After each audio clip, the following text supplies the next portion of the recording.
So yeah, fully fit ETH is unbeatable by any of the current generation of female sprinters. I don't mean it in a pejorative way or anything like that. You're supposed to get slow as you age. That's how it works. There are a few people who buck that trend. And then there are some people who are once in a lifetime that can do some things at an age that you're like, what in the world is happening? That's like a Shelley and Fraser Price. Already wins, already won a couple world titles at a very the oldest person to get those world titles, right? Twice.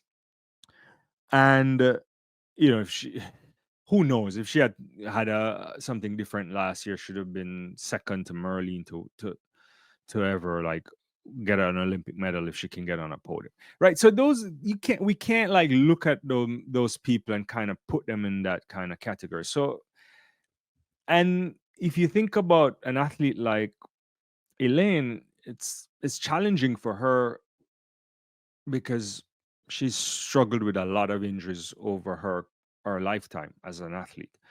So can she come back and get out and get back on a podium? Yeah, I think it's possible, but it depends on if they figured out the right circumstances, if she doesn't get injured. Those are the kind of calculus. And I think everyone goes through that kind of stuff. But as you get older, the niggles come more often. The recovery is harder. It's much harder. So then it requires a different level of discipline. I'm not saying people aren't disciplined, but it requires a reshaping of that attention to detail much more than you probably would have done at 21 if you want to stay longer. People start to introduce things when they start to these self experiments. So sometimes they may not work. They try all sort of different things, the gadgets and different types of exercises and recovery methods, which maybe sometimes is a mental thing. It's maybe not robustly tested, but they do all sort of stuff just to stay in the game. And then you have to have a steely determination to say, I want to still be here. So that's why I often wonder, like, if Fraser Price would take away the last crumb of bread from all of us, if it's right on the floor, because why on earth would she be doing this at this level still and trying to run? We'll see her this weekend in Doha. I'm like, why?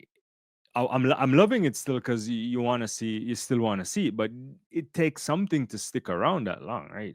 So I don't know if that will happen for the vast majority of a number of athletes, right?